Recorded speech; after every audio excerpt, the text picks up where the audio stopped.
This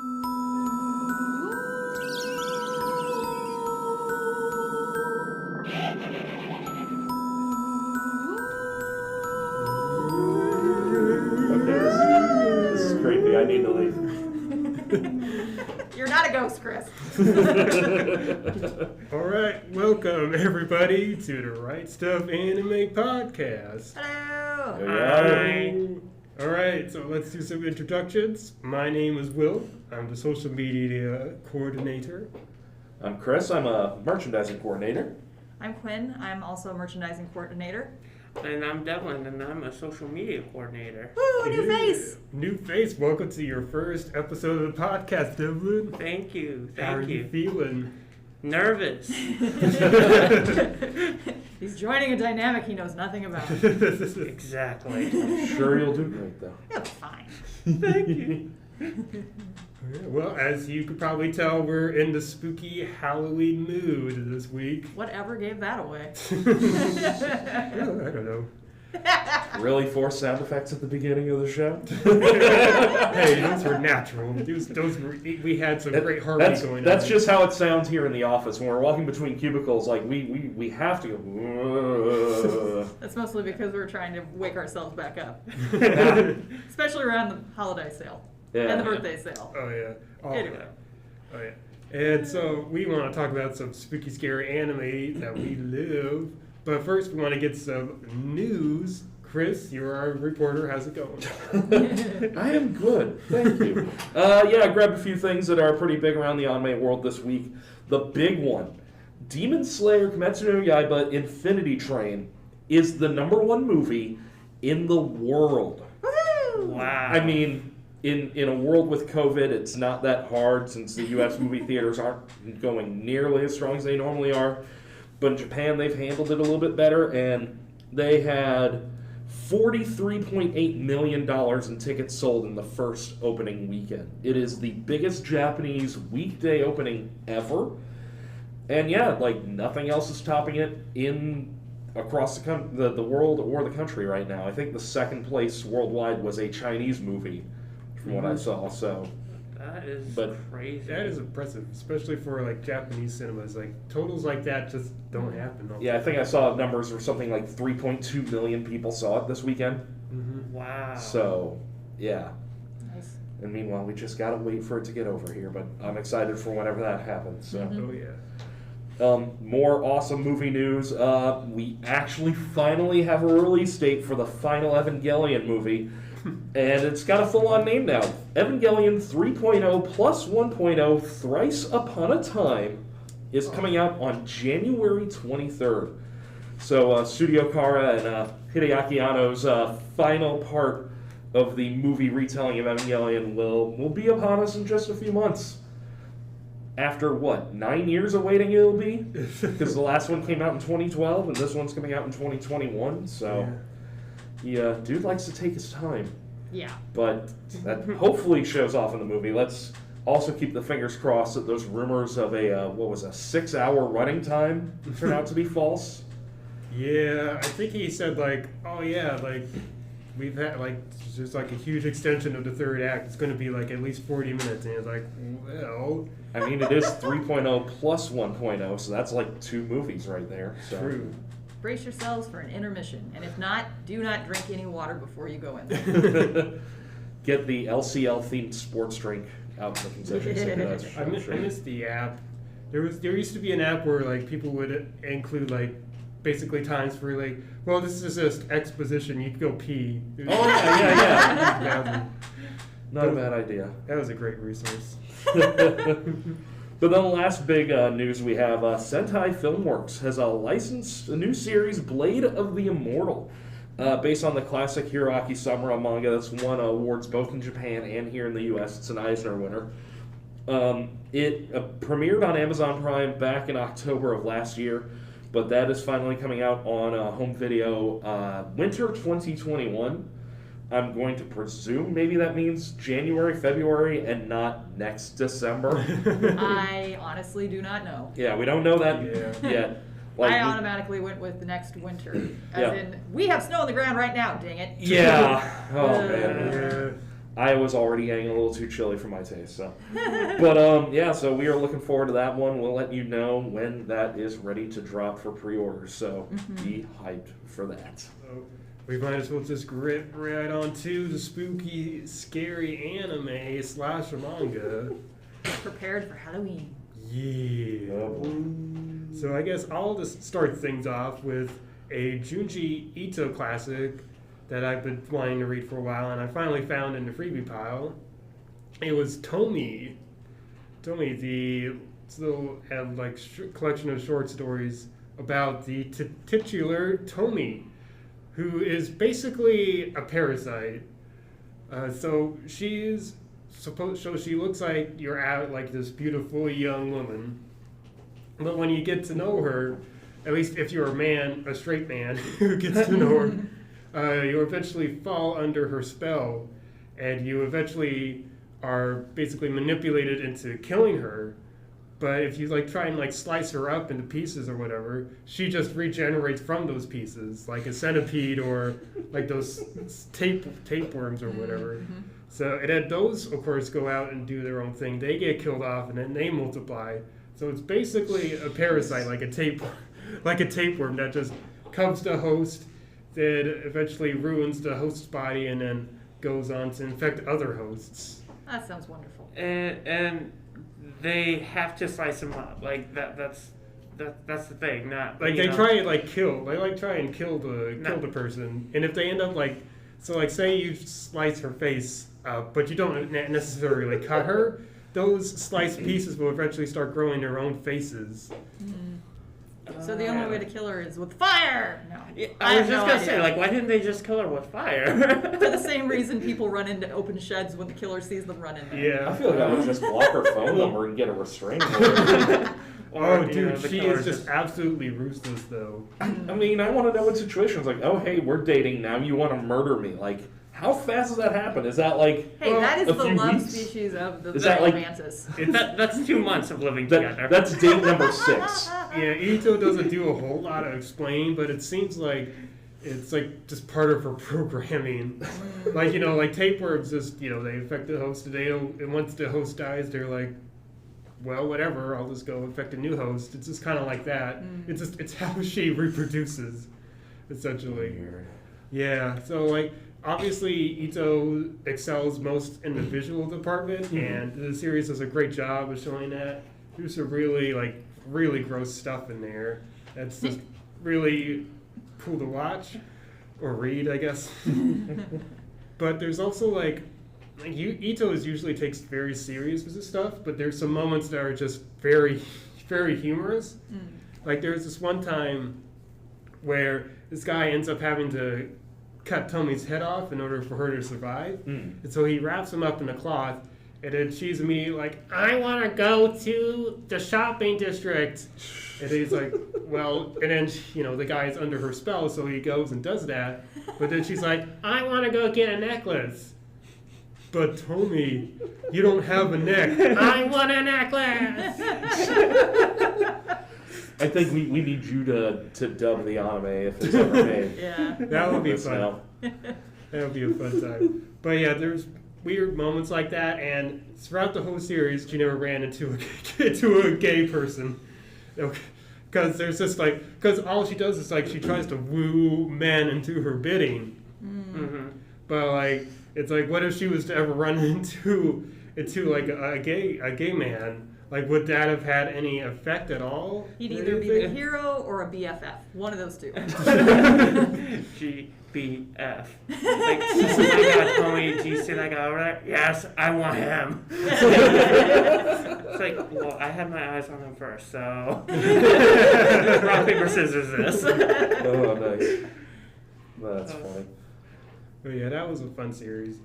It's one of those it doesn't really seem like it wants to say much, but it's one of those stories that you would tell over a campfire or something. It's one of those scary mangas to read in the dark. Yeah. Have you ever watched the Junji Ito series, the anime? No, I haven't. It's honestly pretty interesting too. Very creepy. I love the opening. I'm a big opening person, so it's very trippy. It's it's crazy. I highly recommend it. Have you guys ever watched When They Cry by chance? I've been watching the reboot / continuation Oh yeah. of the show. I have yet to check that out. I've been stuck on another series. Yeah, from what I hear, if you try to jump right in, you can, but you're gonna be a slightly confused person. Yeah, I mean, I guess you're slightly confused. I mean, for me, it's easy to put the pieces together with what's possibly going on behind the scenes. But there's also just a whole lot of mystery. Like, you don't know everything. I haven't seen the previous series, so this is all new stuff for me. So it's kind of like, it's interesting. I have no idea what like the details are, so I'm interested in what those are. I remember in the original one, there was a couple scenes that like just struck me as like crazy. So this might be a little bit of a spoiler, but Spoiler alert! Well, I know the what is it? The orange haired, the girl with the sailor hat. Renna. Yeah, she's not a good person. I could definitely glean some from the opening episode where she was holding a machete. But is she a parasite trying to eat people? I mean, compared to others, she's like not that bad, surprisingly. She's like obsessed with this dumpster because this dumpster area, just because it's one of her ways to get away from her homeland. Because pretty sure she gets abused and all that, so she has like this little like empty abandoned car thing that she kind of like stays in.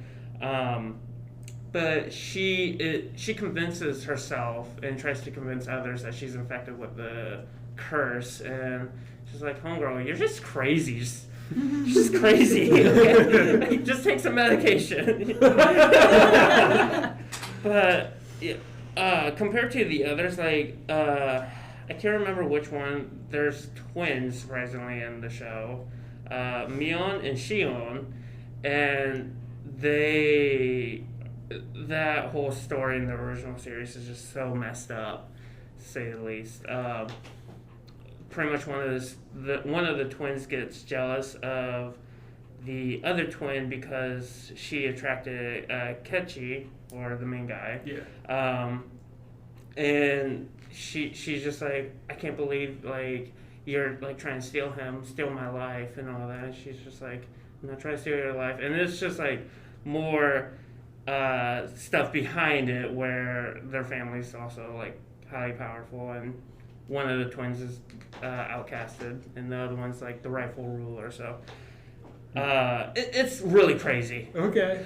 Really crazy. Someone gets strapped to a chair or strapped to a table and tortured. Oh. Yeah. Have you guys watched Paranoia Agent? Way back in the day when it was on Toonami, and all I remember is going, what is going on? Oh, So man. That's the one Satoshi Code thing I haven't seen yet. yeah. I need to. I was actually just waiting for the Blu-ray releases so I could see it in all HD glory. Oh yeah, it's a classic. I'm really excited to see it again soon. Just that opening sequence is just still so iconic, where you've got like this majestic, happy singing song, and like all the people that show up are just sitting there laughing, while natural disasters and atomic bombs and things are going off, and just like total devastation going on behind them. They're just sitting there cackling and having a blast. It's so terrifying. It's so unnerving. Yes. It just sets the mood perfectly. Honestly, when I first watched it, the opening, I was like, "What is? Why are they laughing? What is happening?" Like, the entire time. And then the more the story unravels, you start to understand, like, oh, so some of the backgrounds are actually relating to the characters. Like, Yeah. I think one of the females, she's like stuck in a shack, and her shack is like appearing behind her in the opening, and I was like, ooh, a little bit of foreshadowing there.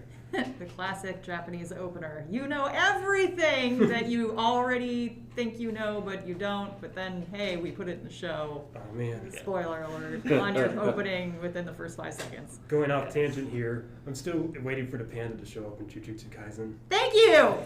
I'm like, I've been seeing that guy in the opening going, is this Ranma? What happened? Anyway. Honestly, Little Slugger was like great as a villain, or great as like, what is he? Like, what is he? Like, That's what I asked the entire show, so I have no idea. Not even Yeah. who is he, but what is he? yeah, well, yeah, you start to find out like who he is, but yeah, most definitely, it's the overall question, like, what is he? Yeah, they actually peg one of the kids who looks just like Lois Slugger. Like the cops find him and all that, and how he gets caught is hilarious, which I love. So the little kid, he comes up and goes to hit this guy in the back, just like Lois Slugger normally does, and he hits him, but he doesn't knock him out fully, or he doesn't, not like he doesn't actually hit him. So the guy is just like pissed off. He's like, "What the like what the heck? Like why did this kid just like try like hitting me?" And then he like throws something at him as the kid's like rollerblading away. It just gets knocked out. It's just like, what? So this is how Little Slugger just wins or gets away. Speaking of anime that doesn't make any sense, but it's still awesome to watch, Serial Experiments Lane is one of my favorites for sure. I will say that with Lane, that if you watched it when it first came out, it made way less sense than it does in this day and age. Like, it makes way more sense to me as somebody who actually has the internet access, has a whole bunch of computers. Whereas back in the day, it was like, I have a 86 IBM that has a floppy disk. Yeah, that did not compute. Yeah, I was about to say, like, I remember when it dropped, like, it was a big deal just streaming any series at the time. Like, I remember my first year or two of college when it was just like, oh, South Park just debuted. You can actually watch it online. And it was just like, wait, watching a whole half hour of television on a computer? Wow, that's amazing. Yeah. And just like, seeing the technology sort of give the leaps and bounds, like, the point we're at now, you can actually comprehend it a lot more, but still, there's some creepy stuff going on in that show. Yep.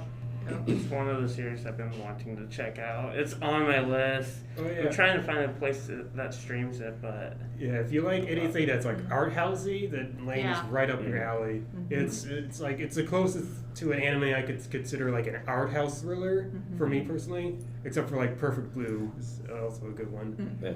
But like I just really enjoy the connection between the digital world and the real world, and how it uses like sound design and editing and like just like a whole storyboarding to really create this sense of eeriness and unease that you don't really find in many other anime.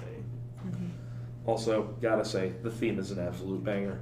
Oh yeah. Present day, present time.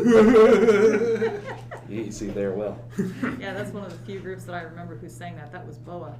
One thing I thought I'd bring up, I'm not a big, like, straight-up classic horror guy.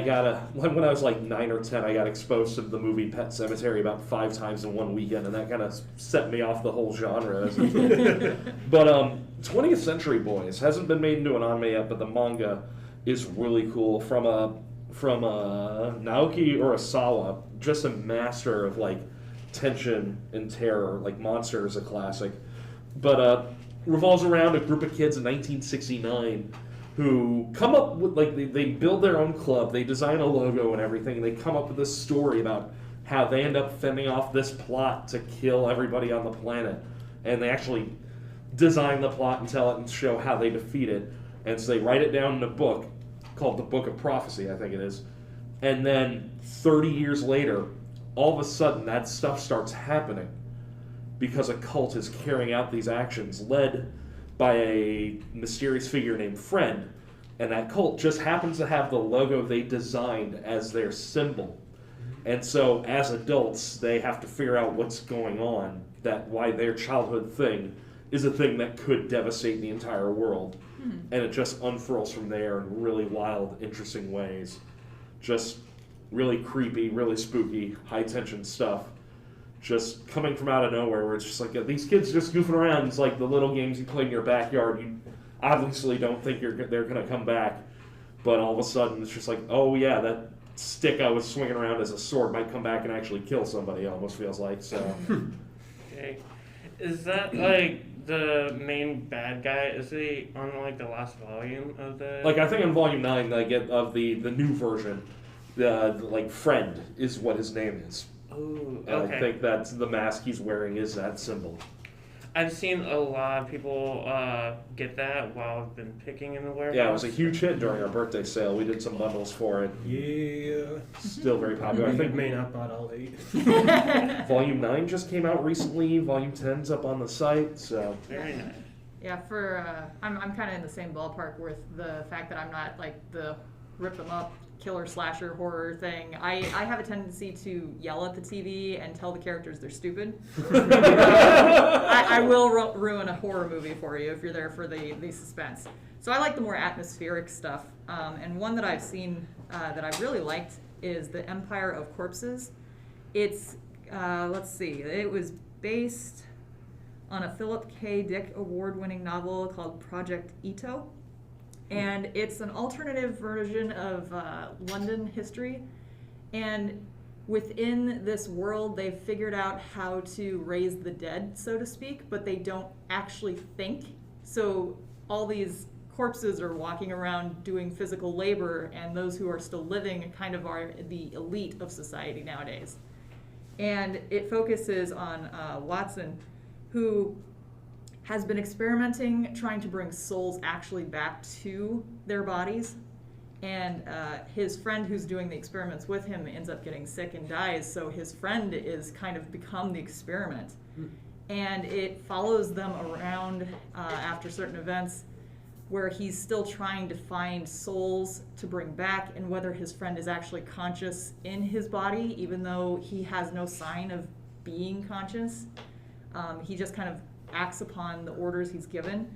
And it's really atmospheric. It's almost steampunkish, but not quite. It's really good eye candy, and I really enjoyed the story. I mean, it doesn't have any like really standout, oh, that was the best thing ever kind of plot, but it sticks with you. It's one of those that you're thinking about days later just because of the morals implicated in it, and then the feelings that the characters go through. There's a guy that shows up that helps them out for a while, and then they get in a big argument, and chaos happens with that. And it's just, I really love the characters, and I love the atmosphere of that show. So it's more tension than it is actual horror, but I would recommend that. How long of a series is it? It is just a movie. Oh, it's just a movie. Yep, okay. it's just a movie. So it's about your 2-hour plot line. Okay. Yeah, and that is available from Funimation and on the site. So it's very good. So if you have a chance to check that out for a short period of time, there you go. There's a shorter one for you.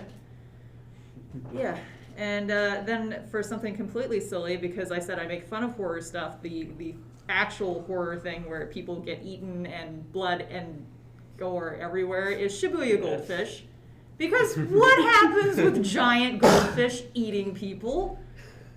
It was so absurd. So of course I had to check it out, and I have some goldfish myself. So kudos to Hiromi Aoi, who's the author, because they have to have goldfish of their own because these things are realistic outside of eating people. So is it fair to say it's like Attack on Titan with goldfish? You do get that feeling, yes. Yes, there are giant goldfish that show up in Shibuya and just start eating people. And they're like the most pretty goldfish, and you got like the dead eye look from the fish, so that makes it extra creepy when they're eating people. And as the story progresses, the main guy gets caught up with your typical group of people that are survivors that are trying to get to safety. They discover that they're in a walled-in part of the city that they're deeming the fishbowl. And there are itty-bitty goldfish that show up later that just invade bodies, and it gets chaotic. And kudos to all the goldfish designs, because they're really realistic. I couldn't get over that as I was reading this crazy chaos that's happening. But almost it's feel like, definitely got the gore. I feel like you need to clarify they are flying goldfish. Oh, yes, they're yes, not just they're not people underneath, falling yeah. into the creeks and getting eaten. That would be a good point. Yes, the giant goldfish are like giant blimps that have minds and follow you around and chase you with the dead eyes. And then And eat you. And like they just like take giant bites. Think piranhas without the teeth. They just eat the people, and it's like, what? It's just crazy, and they find ways to kind of like combat the fish. but they don't actually like work that effectively, just enough to get away. And the group of survivors, they get picked off one by one, so you get attached to some of them, and then you don't get to like them anymore because they're dead. But I've only read up through the first volume, and I believe they're up to volume 8. And the cover has a crazy guy that was on the very end of volume 1, so I'm assuming he's some mastermind behind it. And I want to know what the heck, why are there giant goldfish in Shibuya? Like, that was the main hook that got me to continue reading this absurd little thing. Yeah, unintentional pun, but yeah. So yeah, it's a good horror story, but I can't take it seriously. You could say that reeled you in, but you kind of got away from it. But No, ching. stop. I like it. Get the net. Turn tail now. We are fiendish. No, that one was just bad. I liked it. I like all things puns. One more thing I wanted to mention is just a particular episode of a show. Obviously, Cowboy Bebop is a classic series, and I think part of that is because they used their setting, while it was like sort of cool sci-fi stuff, to hit so many different genres. Like, they did comedy, they did the hard sci-fi, you got your heist movies, things like that. But when they touched on like horror and suspense, it was really killer. Like the episode 20, I'm specifically speaking about here, Pierrot Le Fou, where That one's creepy. Spike is attacked by Pierrot, who is this menacing, oversized, floating assassin. And he has like sort of a like European clown motif going. And it's just very intense and scary the way he's attacking him. Mm-hmm. And it just keeps you on the edge of your seat the whole time. Yeah, the opening where he's just laughing like the entire time. Yeah. It's super unsettling. And the lighting in that, where everything's like just dark except for him. Uh-huh. Oh. That one's very moody. Yeah. And when you were bringing up Cowboy Bebop, I was like, it's the refrigerator episode. Oh yeah, that one's great too. I forgot about that one. How? What's attacking them? Yeah. I love the refrigerator episode. Yeah. The clown, it wasn't a clown, it was like a assassin. He kind of reminded me of one of the characters from Soul Eater. The guy with the top hat, and he had like a... Excalibur should just go die. No, not Excalibur. It was like some other creepy guy. I think he was part of the Spiders or something. Like the Spider It's been Clan. too while. Yeah, it's been a hot minute, but he just reminded me of that. But wasn't the guy also? He had like a fear of cats, right? That was Yes, his like the weakness. one weakness was whenever he saw a cat, he panicked. Partially because, like, when they built him, because he was a sort of a genetic manipulated creature, there was a cat in the lab, and he was traumatized. So when he sees cats, he freaks out. So, Oh wow! so even he got his own horror in there. Mm-hmm.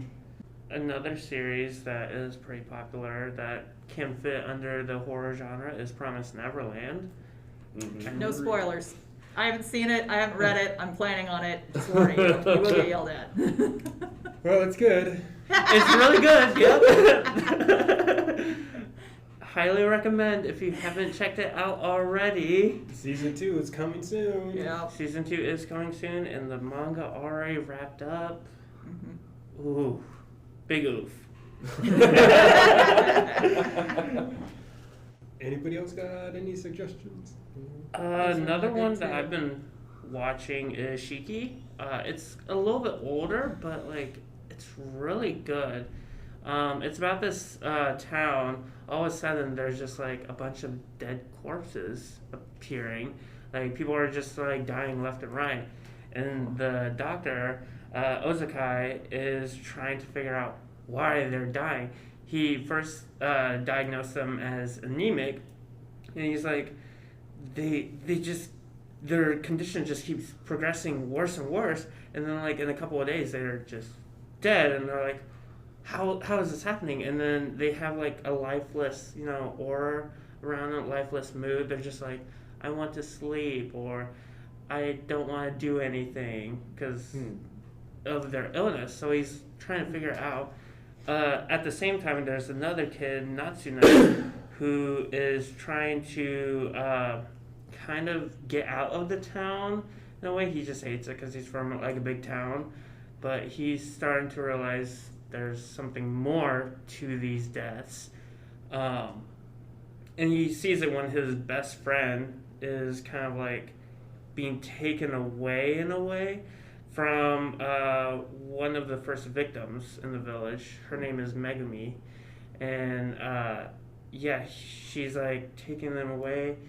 And you kind of get a glimpse of what's happening, that it's not them just, having some kind of epidemic happen. It's actually some monsters that are coming into the town. So the monsters are vampires, which kind of makes sense why the doctor is like diagnosing the people as anemic, because they have low blood cells and all that. It's really good. I haven't finished it yet. I just hit the second half of it, and they just keep going up and up with the suspense and all that. Highly recommend it. Don't get attached to anyone either. You're not a true horror flick unless you kill everyone that you care about. Exactly. All right, sounds like we got some great suggestions. I know I like to get some spookiness in the upcoming weeks, so I've got a lot of stuff to work with. Yes. All right, so I think we're just about ready to wrap things up. Quinn, is there any sales that people should be aware of? Yes, our podcast listeners are probably very aware that the Funimation sale is wrapping up. It will be finishing up this weekend, so make sure to get your orders in before Saturday night at midnight, or you'll turn into a pumpkin. Oh. Not really. Oh. Also going on, starting today, it is the Psycho Killer Weekend Sale. So that will be running through the weekend as well as today. You can find some good Psycho Killers, so you'll find even more titles to go spook yourselves with. And that is going to be wrapping up these sales that are currently running. And as a preview to our podcast listeners, prepare yourselves for the Viz Books sale that will be starting on Sunday. Ooh, isn't 21st Century part of this? 20th Century Boys is, so is Jujutsu Kaisen, because I heard somebody mention that earlier. Maybe that was off mic. But a lot of big stuff. Promised Neverland's over there. Demon Slayer. There's going to be a lot of good stuff, so get your orders in. Yep. It's a good time to do it. That is what is happening at Right Stuf this coming weekend. Sweet. Well, I think we should do a spooky intro, so make sure you put on your ghoulish or vampire voices. Good boy. I should mention the email too. Oh yes! Michael will say this as well, but if you have any questions or comments, be sure to email us at rspodcast@rightstuf.com. I hope you're not too terrified to type that. Oh, something else. If they're terrified, it's really sad that that's what terrifies them. No offense, people, but we aren't scary. We're amusing ghosts and goblins and ghouls. All right, bye everybody. I hope you're not too spooked by us leaving.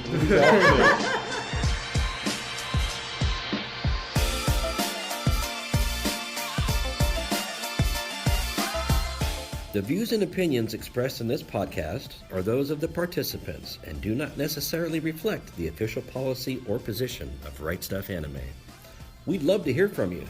Send us your questions or comments to rspodcast@rightstuf.com, and we might just answer them in a future episode. That's rspodcast@rightstuf.com.